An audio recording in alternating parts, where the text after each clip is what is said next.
Okay, we're kicking off another video here at Drivers Therapy, and we're going to do a video that I think everybody's been waiting for, and that's going to be the NSX and the Supra. Now, as you can tell, I said and not versus, because this is not a 1320 video. We're not going to be drag racing, cash days, etc.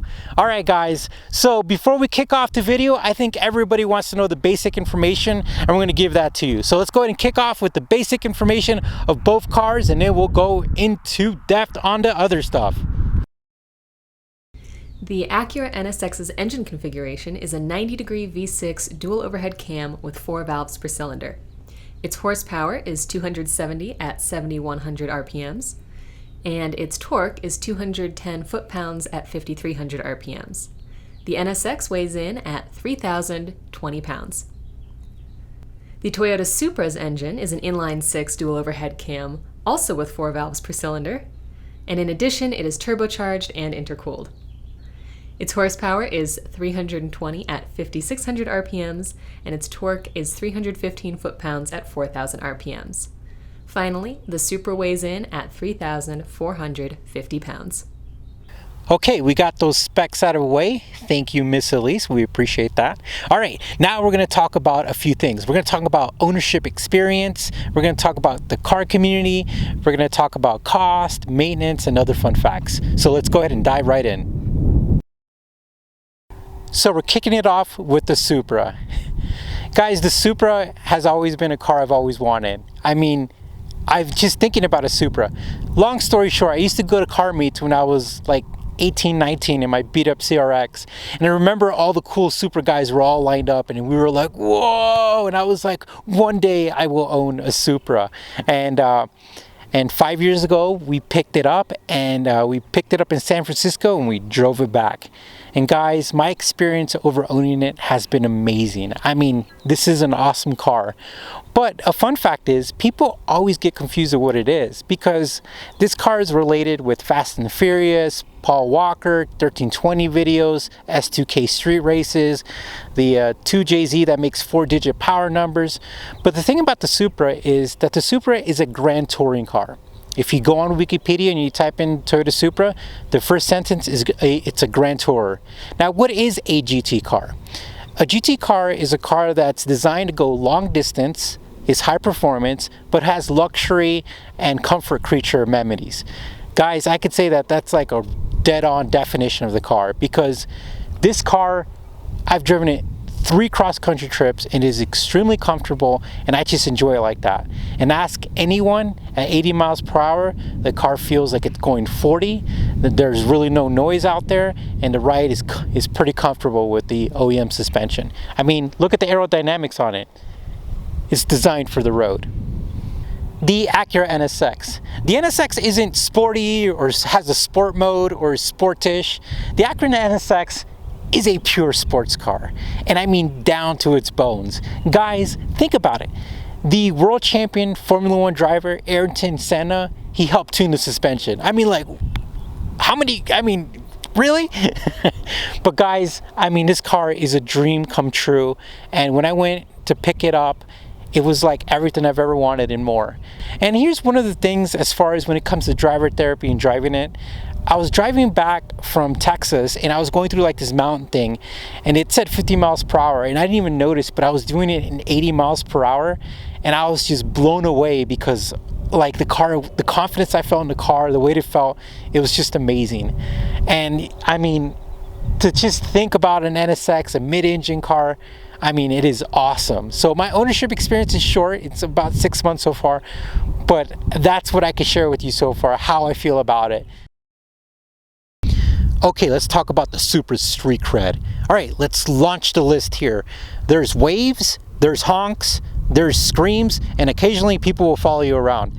Now, I don't mind that because I love talking to people, so that is awesome. And we've all seen the video of the guy who's like, is that a Supra? Because guys, the biggest fans of Supras are the people who love him and know him. I know that's like common sense, but trust me, they are diehard fans. They're like football fans. They love the car. And on the other side, to be realistic and honest here, a lot of people have no idea and they don't even give it a second look. They're like, it's a Toyota. And at the end of the day, there's a fine balance on that, but I find it very interesting. So yeah, that's the impressions of the Supra. All right, now let's talk about the NSX impressions, people's reactions, and street cred.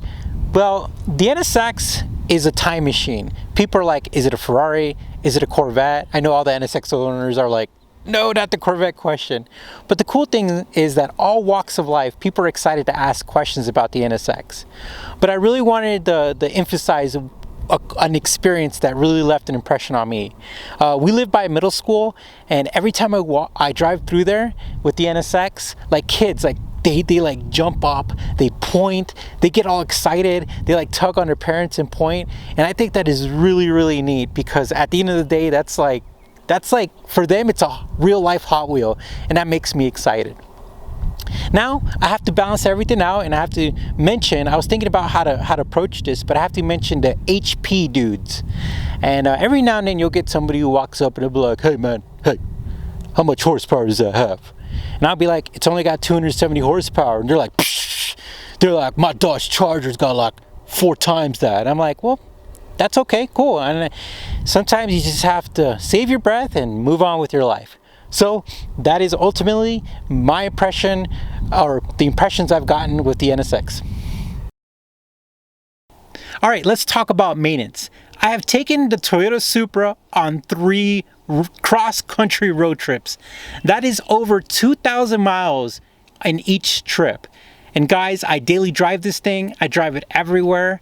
And you want to know the maintenance? Are you ready? Fluid changes and brakes. That's it. The only time I ever went a little more than that was when I was looking for like a noise issue. So I just started replacing stuff, which you're never supposed to do, to try to find it. I never found it, by the way. But besides that, guys, that is all I have done. So talk about Toyota reliability. So when we're talking about the maintenance on the NSX, there's only one phrase that pops up, and that's, it's a Honda. Now, let's think about the history about this car and what was going on in the 90s. Honda was making Formula One engines for Formula One cars that took Formula One drivers to world championships. So talk about like heritage, talk about like credentials. It doesn't get any better than that. And over time, as we know, fast forward 2020, we know that Honda's reliability is second to none. Well, the NSX is no exception. Well, all right, we're gonna talk about costs. Now, we're showing you different angles of the car to give you some novelty. All right, so as far as Supra costs go, they go anywhere from low 35s to 6 figures. And if we start off in the top, you're gonna be looking for a low mile OEM USDM twin turbo 6-speed. Those fetch a lot of money. And then after that, you have the same thing, but except a 6-speed and auto. And then you start stepping into the naturally aspirated. The naturally aspirated is a really cool car because people typically buy them and they build them up. And in my opinion, that is the best bang for the buck, and it's the way to go with the Supra if you plan to drive it a lot. And then after that, you have your stock NAs and stock NA autos. Now you also have, recently they started allowing importation of right-hand drive Supras like the RZs and other models like that. And those are really awesome cars, but the USDM cars are still more desired than the JDM cars. But if you're just looking to have fun and just drive a car, then just find your best deal. And that is essentially the cost of the car. The Acura NSX, as far as cost goes, it's the same. You could spend anywhere from 40 to 6 figures as well. The NSX also is one of those really big collector cars, so you'll run into a lot of cars with low miles, pristine quality, showroom, and those cars are amazing if that's what you're looking for. Now, what I did is I looked for a car that had some miles on it, but was meticulously maintained, wasn't in perfect condition, but in presentable and great condition. I know that's kind of fun words, but essentially you could get an NSX in those ranges. The great thing about it is that if you know how to buy one, check out our NSX Buyer's Guide video, plug, then you could get a great deal on it. So in reality, both these cars are kind of in the same market range. It all depends on what you want to do. And if you're a driver like me, then get a car you'll enjoy.